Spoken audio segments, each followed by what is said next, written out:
사도행전 2장 42절부터 47절까지 함께 읽겠습니다. 그들이 사도의 가르침을 받아 서로 교제하고 떡을 떼며 오로지 기도하기를 힘쓰니라.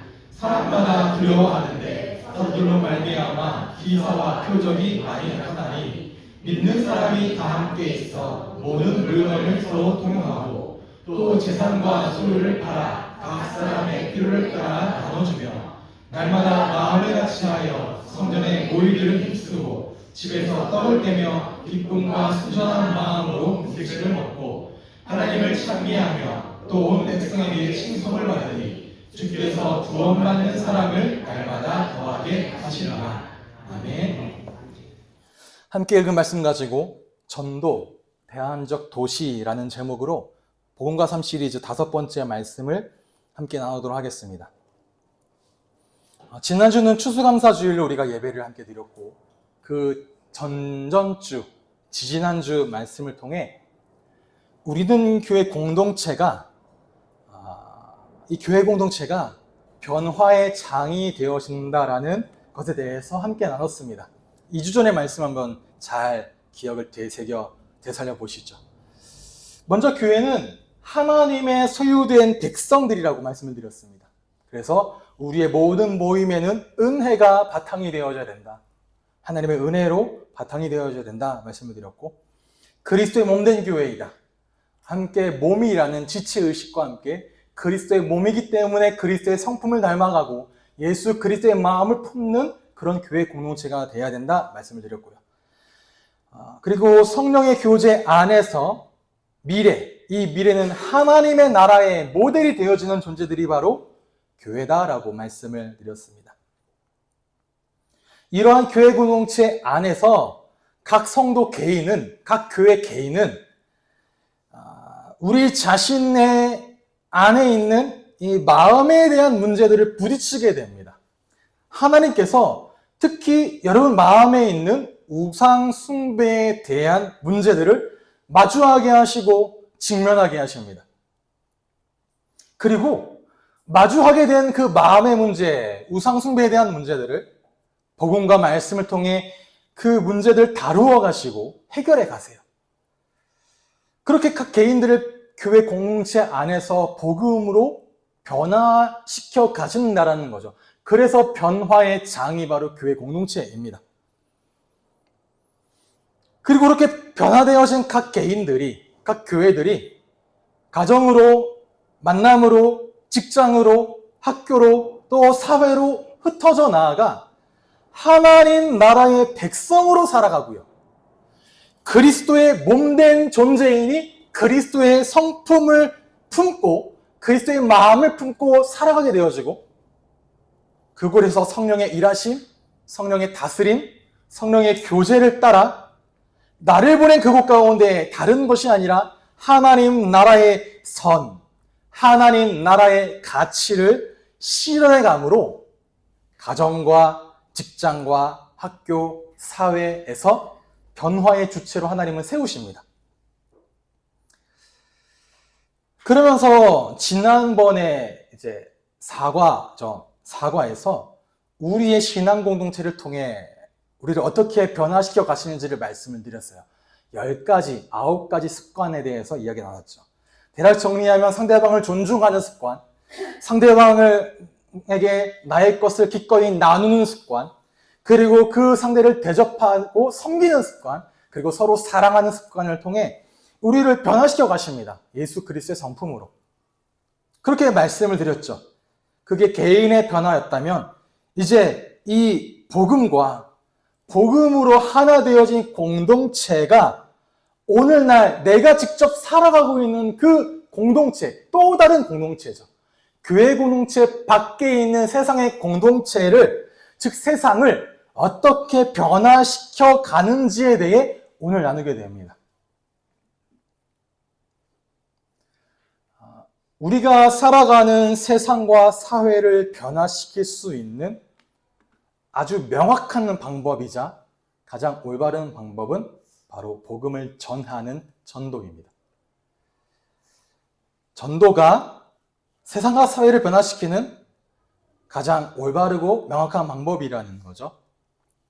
그런데 어쩌면 저와 여러분에게 있어서 가장 오해되어져 있으면서도 가장 부담스럽게 느끼고 있을 것을 딱 두 가지 꼽아보라면 첫 번째는 전도요, 두 번째는 헌금일 것입니다. 전도와 헌금.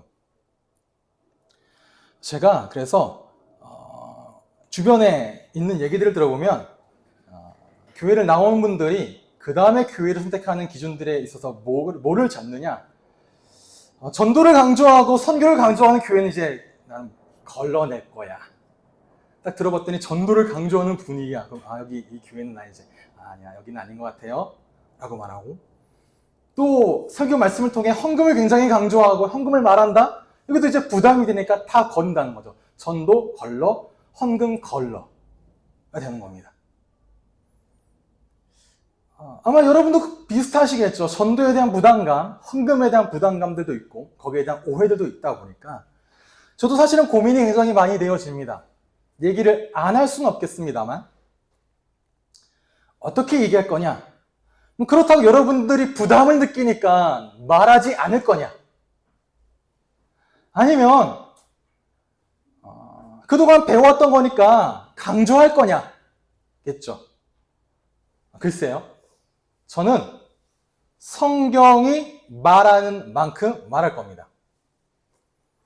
성경에서 언급한다면 지나치지 않고 말하되 강조하여 말할 겁니다. 그것이 전도가 되었든 헌금이 되었든 일부러 막 상황을 우겨싸여 만들어가지고 끼워 맞춰서 말하진 않아요. 하지만 성경이 말한다면 전 말할 것이고 성경이 말하지 않는 부분이라면 말하지 않겠죠. 그럴 겁니다. 전도가 무엇이냐? 전도란 단순히 한 영혼을 구원한다라는 의미에서 그치지 않습니다. 오늘 부제에서 다룬 것처럼 우리가 살아가고 있는 그 세상의 공동체 가운데 뭘 제시하느냐? 대안을 제시합니다.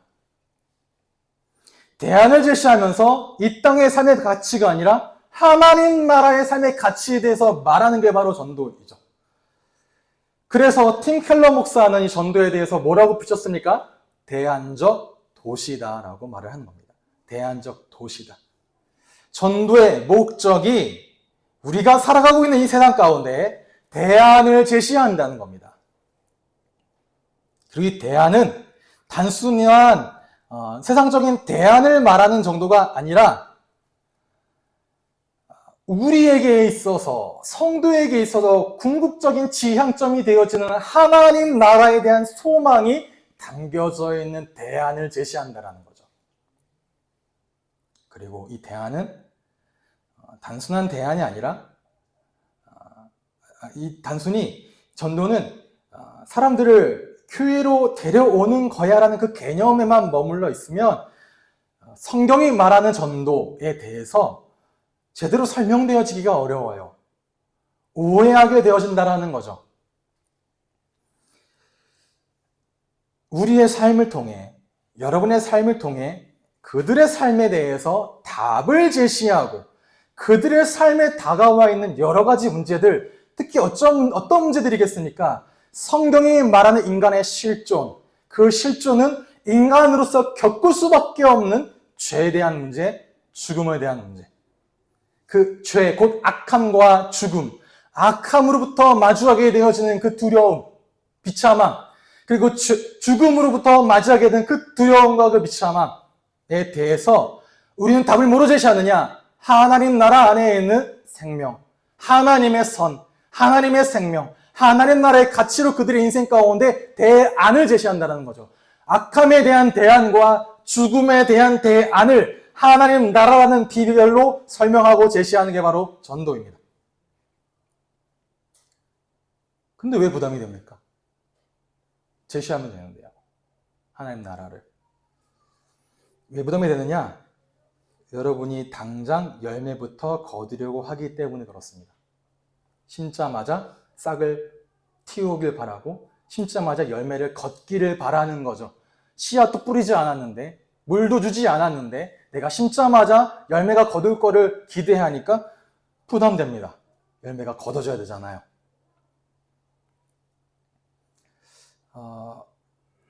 여러분 회사를 다닐 때 출근 1일차 다음 날에 바로 나가서 성과 거둬와 하면 굉장히 부담됩니다. 다니기 싫어져요. 바로 성과를 내. 바로 영업해서 실적을 가져와. 어느 회사가 그렇습니까? 가르치고 양육시켜고 훈련시켜서 그런 성과들을 기대하게 되죠. 또는 어느 회사에서 매일마다 실적을 나열해주고 실적에 대한 압박을 계속해서 넣는다. 참 이만큼 부담될 게 또 없겠죠. 그렇게 생각한다는 겁니다. 어쩌면 이 사람을 잘 꼬셔서 교회로 데려와야 된다고 생각하기 때문에 부담되는 거예요. 잘 꼬시려면 나의 말 기술이, 나의 언어의 기술이, 나의 마음을 흡족하게 하는 기술들이 필요해지잖아요. 나는 안 그렇거든요. 그게 아니라면 내가 말을 잘해서 이 사람의 마음을 바꿔야 된다고 생각하니까 부담되는 겁니다. 당장 열매를 거두려고 해서 이 사람을 잘 꼬셔서 교회에 데려다 넣어야 된다고 생각을 해서 또 이 사람을 꼬시기 위해서 내가 말을 잘 해야 된다고 생각해서 또는 그렇게 해서 이 사람이 영접을 하면 성공이고 영접하지 않으면 실패라고 생각하기 때문에 전도가 부담되는 겁니다. 성패가 나눠지잖아요. 그러니까 부담이죠. 전도는 단순히 숫자나 성공에 대한 것이 아닙니다. 전도는 열매를 거두러 나가는 게 아닙니다. 전도는 내가 잘해서 성공의 열매를 거두고 내가 잘하지 못해서 성공의 거두를 못 거두는 게 아니라는 겁니다. 무엇이냐? 이 사람에게 은혜를 베푸실 하나님, 은혜를 베푸셔서 이 사람에게 구원의 사역을 행하실 하나님을 온전히 신뢰하는 게 전도입니다. 그리고 그 신뢰함으로 우리는 그냥 복음의 씨를 뿌리는 거죠.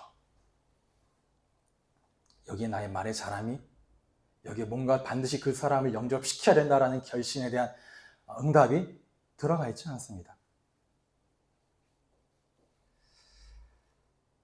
단순히 교회가 수적으로 성장하기 위해 전도를 강조하는 거 아닙니다. 단순히 우리 앞에 놓여져 있는 교인들이 늘어나야 되기 때문에 전도를 강조하는 것이 아니라 그들에게 대안을 제시하고 예수 그리스도가 주가 되신 삶이 어떠한 삶인지에 대해서 이 삶을 그 사람들에게 답으로 제시해 주는 거예요.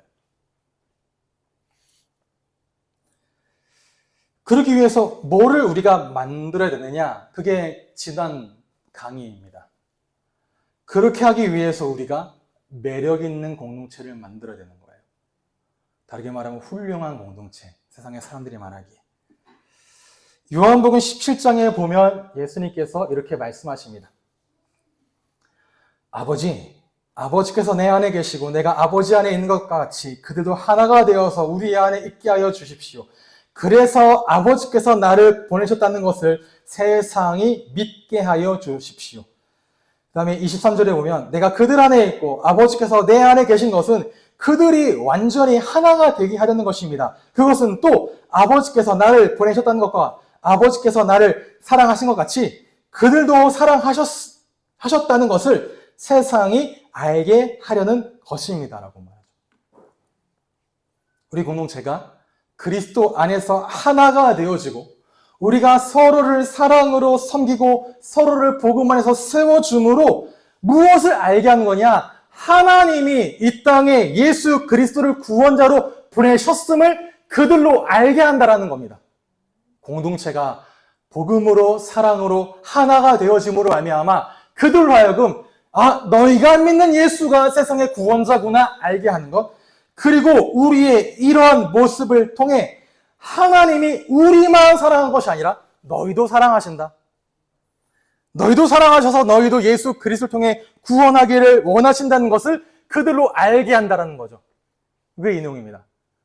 그들이 우리 안에 하나가 되어져 아버지가 나를 보내신 것과 아버지께서 그들을 사랑하신다는 것을 세상이 알게 하려는 것. 이러한 모습을 통해 우리가 그리스도의 제자됨을 보여주는 거죠. 그리고 우리가 믿는 그리스도 안에만, 또 그리스도 안에 참된 해답이 있음을 보여주는 것이고, 성령의 교제함 안에만 참된 평안이 있음을 보여주게 되는 겁니다. 공동체의 모습을 통해요. 그러니 기도하기는 우리는 교회 공동체가 이러한 그리스도의 제자된 공동체가 되기를, 복음 안에서 성령으로 함께 교제하고 아름답게 세워져가는 그러한 매력 있는 그러한 교회 공동체가 되기를 주님의 이름으로 축복합니다. 이러한 예수님의 말씀을 따라 순종하여 초대교회는 먼저 복음에 합당한 공동체가 되었습니다. 복음에 합당한 공동체가 되었습니다. 오늘 읽은 본문인 사도행전 2장 42절부터 47절까지는 성경이 말하는 참된 교회상, 교회의 표지에 대해서 언급하는 내용입니다. 많은 주석가 신학자들이 사도행전 2장 42절과 47절의 말씀을 가지고 이것이 교회상이다 라고 말해요. 올바른 교회상이라고요. 오순절에 성령께서 강림을 하시고 그 성령께서 이 초대교회 공동체를 어떠한 모습으로 만들어 가셨는지, 그리고 우리는 오늘날 어떠한 교회 공동체의 모습을 지향해야 되는지, 바라보며 나아가야 되는지들을 보여주는 아주 중요한 본문이라는 거죠. 다 함께 2장 42절 말씀 한 목소리로 읽어보겠습니다. 시작.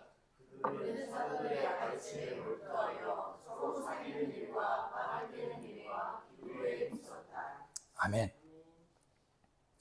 힘썼다, 몰두했다 라는 말이 나오죠. 여기서 힘썼다라는 이 헬라어가 프로스카르테레오입니다. 프로스카르테레오. 여기는 프로스카르테로운데스라고 되어 있어요. 분사로 바뀌어요. 그냥 괜히 꺼냈네요. 분사로 바뀐 겁니다. 현재 분사로 쓰여지면서 어떤 의미가 담기냐? 몰두했어요. 헌신했어요. 근데 꾸준히 몰두한 겁니다. 지속적으로 헌신한 거예요. 어디에? 가르침과 교제와 떡을 떼는 일과 기도에 지속적으로 전념했다는 거죠. 이 말은 단순히 그냥 그때에 성령이 임함으로 마음이 불타게 되어 그러한 열정으로, 한때 열정으로 그랬다는 것이 아니고요. 지속적으로 되어진 습관이고, 이러한 4가지 표지가 그들의 삶의 패턴으로 자리 잡았다는 겁니다. 습관으로 자리 잡았다는 거예요. 어디에 헌신했습니까? 어디에 지속적으로 헌신했습니까? 첫 번째가 사도들의 가르침입니다. 디다케라고 말합니다. 가르치다, 디다케라고 말하는데, 예수 그리스도께서 가르치신 그 복음의 교훈을 그대로 이어받은 사도들의 공적 권위가 있는 그 가르침에 집중한 겁니다. 굉장히 중요합니다. 사도들의 가르침이요. 성경의 가르침입니다. 이들이 뭘 말했냐? 그래, 너희가 믿는데 무엇을 믿는 거니? 그 믿음의 내용이 무엇이니? 그리고 그 믿음에는 이런 증거가 따라오게 되어 있다는 그 믿음의 증거들에 대해서 성경을 근거로 가르쳤고 예수님의 말씀을 근거로 가르쳤다라는 거죠. 그리고 성도들은 그걸 지속적으로 받아들였습니다. 그리고 그 가르침대로 삶에 헌신했다는 거예요. 지속적으로. 사도들의 가르침이라는 게 굉장히 중요합니다. 성경의 가르침이 굉장히 중요하죠. 지난주에 청년들하고 얘기를 나누는 가운데 한 청년이 물어보는 거예요. 목사님, 제가 지금 하고 있는 그 교제, 모다시라는 교제를 어떻게 신뢰할 수 있습니까? 라고요. 그래서 제가 말했죠. 신뢰할 수 없지. 사람의 말인데. 제가 덧붙였습니다. 그럼 너는 내 말은 신뢰할 수 있니? 이제 미혹되기 시작하는 거예요. 신뢰해야 되나? 신뢰해야 된다고 하면 해야 될 것 같은데 안 한다고 하면 불신앙 같고. 그래서 그렇게 말씀드렸습니다. 뭘 기준으로 삼을 건데? 내 말이 아니라 성경의 가르침, 사도들의 가르침, 교회의 전통의 기준을 두는 겁니다. 이 교회의 전통이란 2가지입니다. 성경과 개혁교회의 교리예요. 우리 교회는. 그래서 나중에 우리가 교리도 알아가야 됩니다. 그래야 기준이 세워지잖아요. 그게 정통성입니다. 정통성. 사도들의 정통성, 교회의 전통의 기준을 가지고 그걸 배우고 가르치고 받아들이고 그 가르침대로 삶을 습관으로 나아가는 거죠. 디다케입니다. 두 번째가 뭐냐? 사귀는 것과 빵을 떼는 일을 함께해서 코이노니아입니다. 교제하다죠. 이 교제는 단순히 친교를 말하는 게 아니에요. 그냥 친하게 지내자 우리가 아니고요.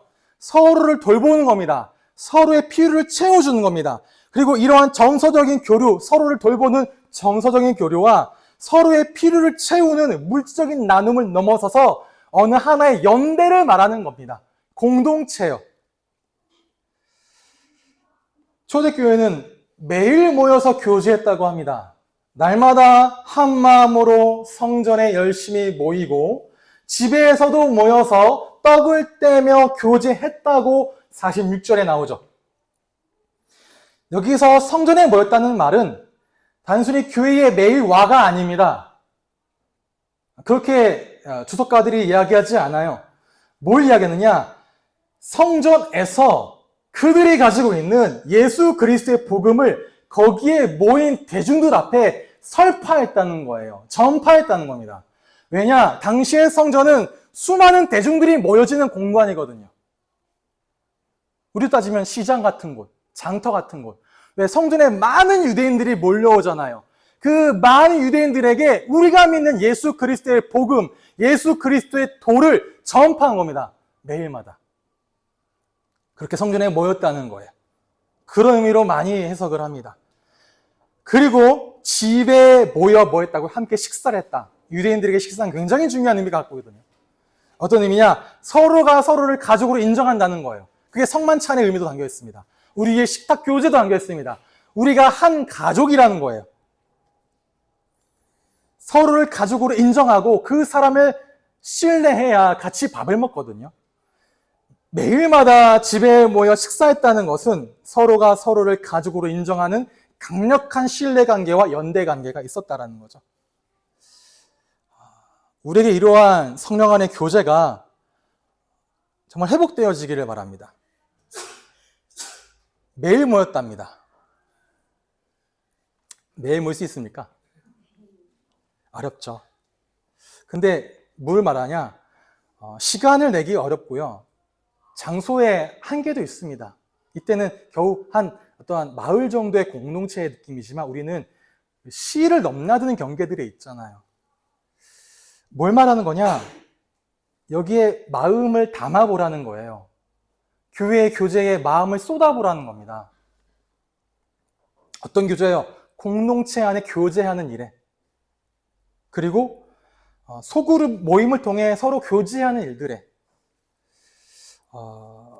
어떤 교회의 이 목회 철학을 보니까 그 교회는 기본 단위를 마을이라 부른다고 하더라고요. 마을이라 부르고 마을의 장을 이장이라고 한답니다. 이장의 하는 역할이 뭐냐?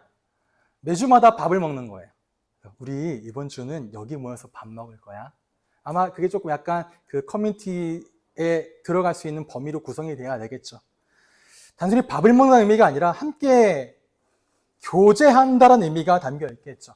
오늘에 하게 되어지는 구역별 모임도 마찬가지입니다. 함께 교제하는 거죠.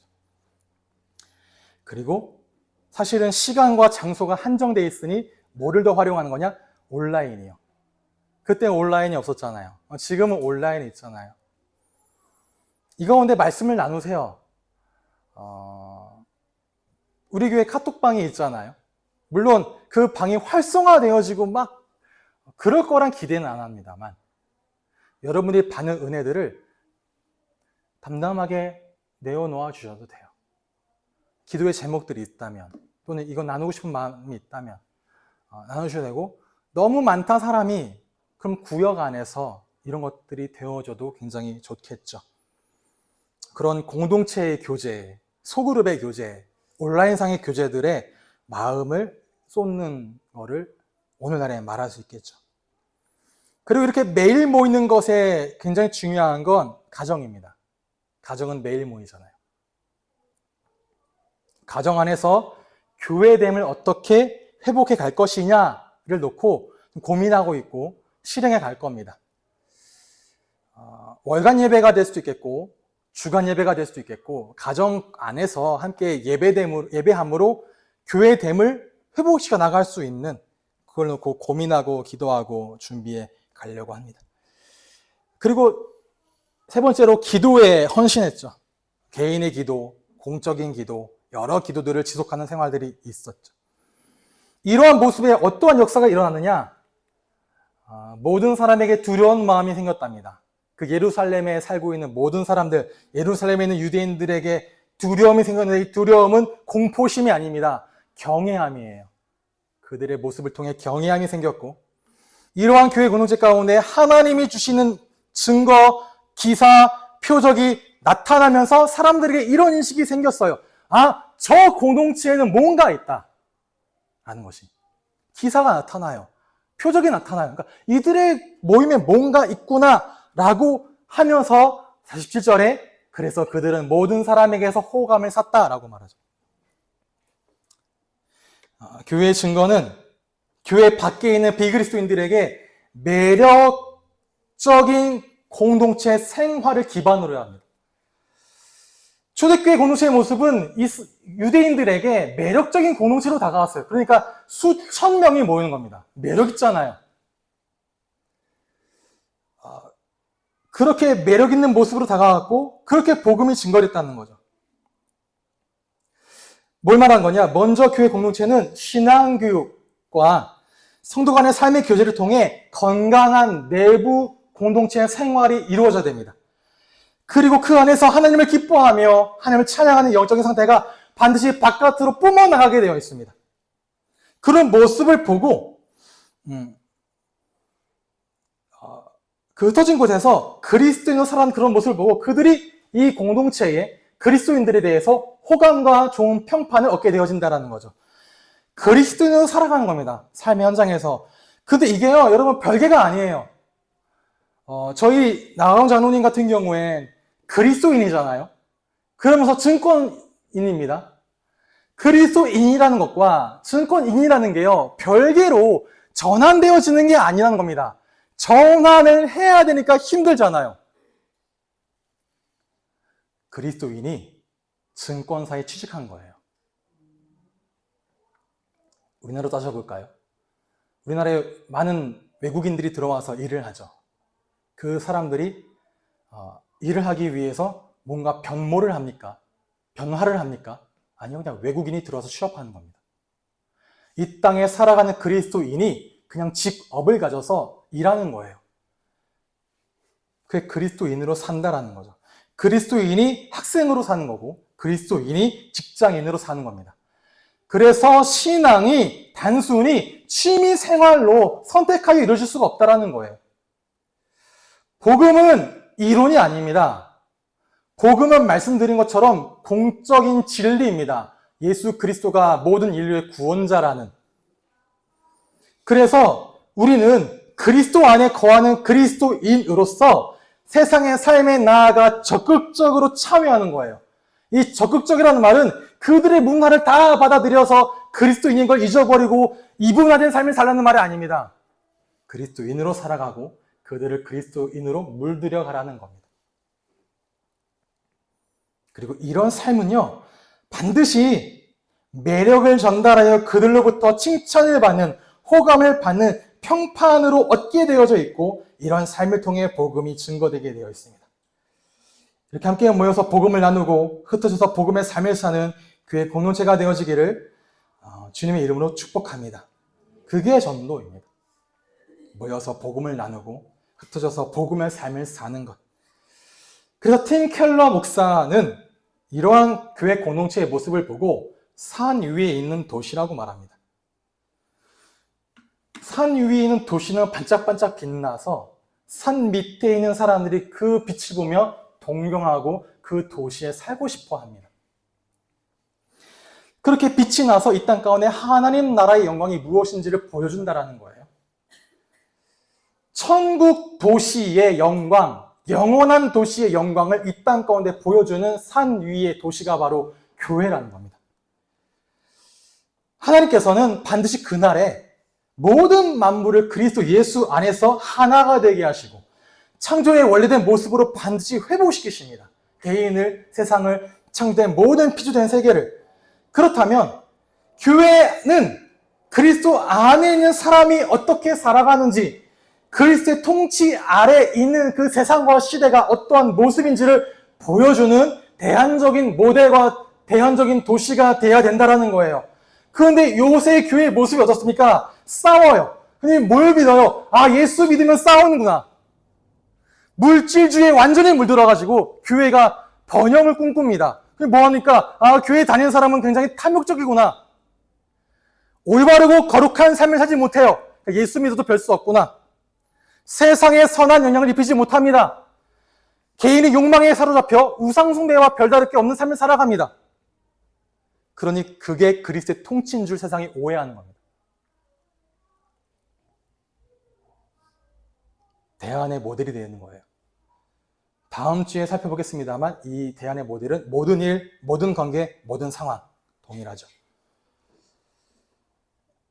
내가 있는 그곳에서 그리스도의 빛을 비추는 겁니다.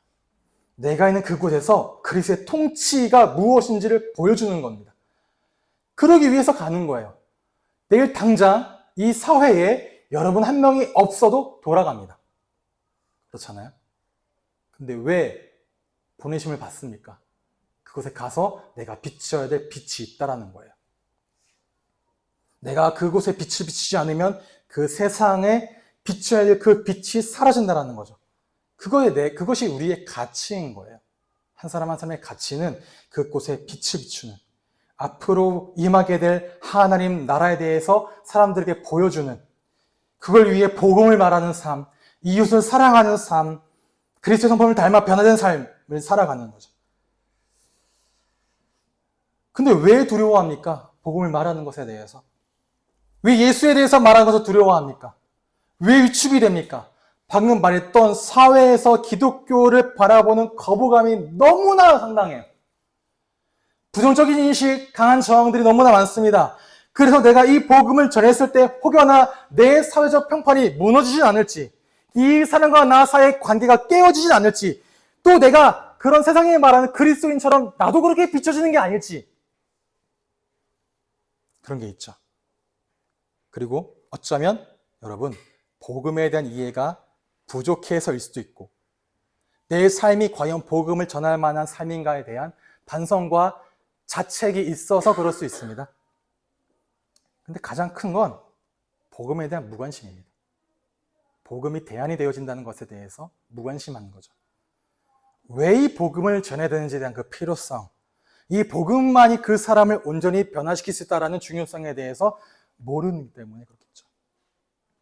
그래서 이 모든 위축되어지게 만드는 것들 앞에서 여러분 한 가지를 꼭 기억하시면 좋겠습니다. 여러분의 삶에 있어서 복음으로 인한 변화가 있고, 그 변화가 일관되어지게 된다면, 즉 그 복음이 나를 계속 바꿔 나가고 있음을 그 사람들이 본다면 그들은 반드시 복음에 대한 신뢰를 갖게 되어집니다. 그래서 앞에 계속 나눴던 내용들이 너무나 중요한 거예요. 마음, 우상숭배, 교회 공동체.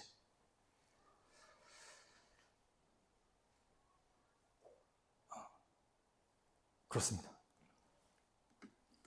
복음에 대한 변화가 내게 있도록. 어떻게 전도해야 되겠습니까? 라고 말하면, 간단하게 말하면 팀 켈러 목사는 오이코스 전도란 걸 이야기합니다.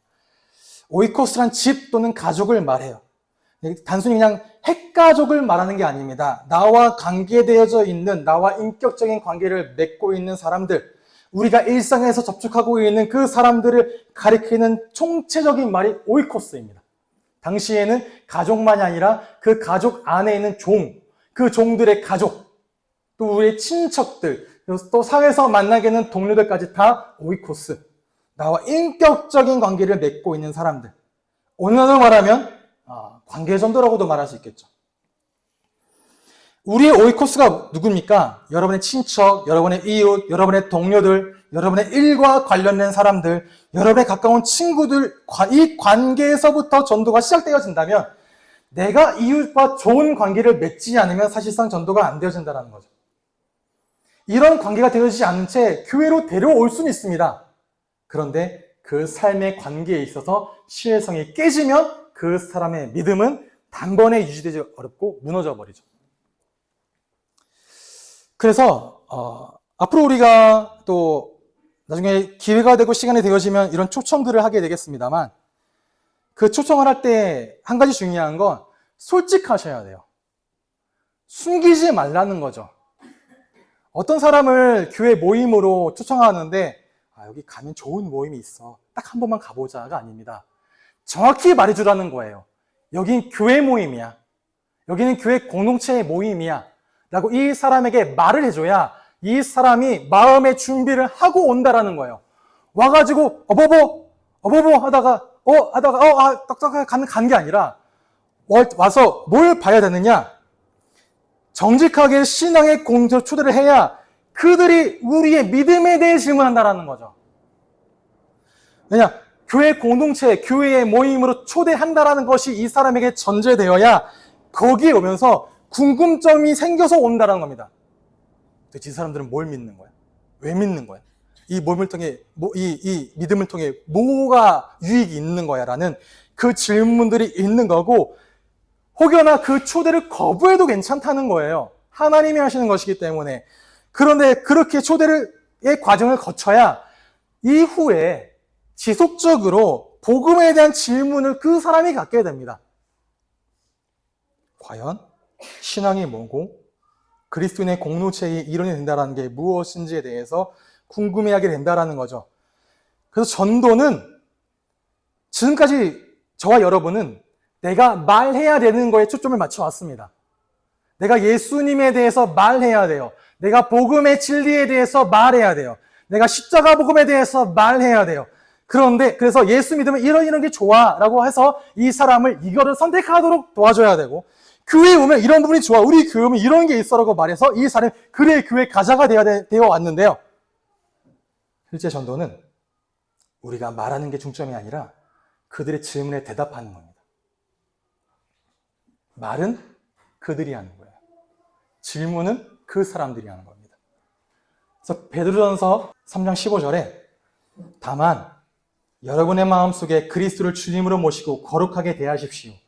여러분이 가진 희망을 설명하여 주기를 바라는 사람에게는 언제나 답변할 수 있게 준비를 해 두십시오라고 말하는 겁니다. 답변할 준비를 하고 있으라는 거죠. 초대받은 사람들이, 복음으로 공동체로 초대받은 사람들이 기독교 신앙에 대해서, 믿음의 삶에 대해서, 복음에 대해서, 예수님에 대해서 질문을 하고 우리는 그 질문에 대해 답을 말하고 예수님과 복음을 소개하는 겁니다. 이 순서가 굉장히 중요하다는 거죠. 믿지 않는 사람들은 다른 걸로 복음을 보지 못합니다. 여러분의 삶을 통해 복음을 보고 예수님을 보고 믿음을 보게 됩니다. 그래서 우리의 삶은 신앙의 진리, 복음의 진리에 대한 증거예요. 사람들은 기독교 복음에 이렇게 말하면요, 모릅니다. 삶을 통해 이 복음이 어떻게 작동하는지를 보여주는 겁니다. 전도는 복음의 열매를 내 삶으로 보여주는 것이고요. 그래서 내 삶 자체가 복음 증거의 텍스트가 되어주는 겁니다. 이 사람의 삶을 봤더니 이게 그리스도인의 믿음이고 복음이고 하나님 나라를 소망하는 삶이구나. 예수 믿는 삶이 무엇인지, 예수 믿는 것이 왜 좋은지 우리를 보니까 알게 된다는 겁니다. 예수 믿는다는 것이 무엇인지 이 공동체의 교제를 보니까 알게 된다는 겁니다. 그리고 전도는 복음의 내용에 대한 질문에 답을 하는 겁니다. 그래서 뭘 알아야 돼요? 성경을 알아야죠. 그래서 복음에 대해서 알아야 됩니다. 내가 복음에 대한 정의를 올바르게 성경적으로 가지고 있어야 이 땅의 사람들이 세상에서 느끼는 것들에 대해서 복음으로 대안을 제시할 수 있다는 거죠. 그래서 배워야 돼요. 그래서 알아야 되고요. 그러면 질문이죠. 여러분 삶은 과연 복음의 열매를 맺고 있습니까? 여러분은 복음의 내용에 대해서 질문이 들어왔을 때 답을 가지고 있습니까? 단순히 한 사람을 교회로 끌고 와서 예배의 자리에 앉히는 게 아니라 우리의 삶을 통해 복음을 보여줌으로 우리가 믿고 있는 복음의 내용에 대해서 기술하고 진술함으로 그 사람들에게 하나님 나라라는 대안을 제시해 주는 겁니다. 그리고 실제로 복음은 대안이 된다는 거죠. 복음으로 살아가는 삶은 대안이 됩니다. 복음으로 살아가는 그 복음의 내용은 실제로 그들에게 대안이 됩니다. 왜? 회복, 변화. 이런 확신이 우리에게 있어야 된다는 거죠. 이러한 교회 공동체가 되어지기를, 이러한 우리는 교회 성도님이 다 되시기를 주님의 이름으로 축복합니다.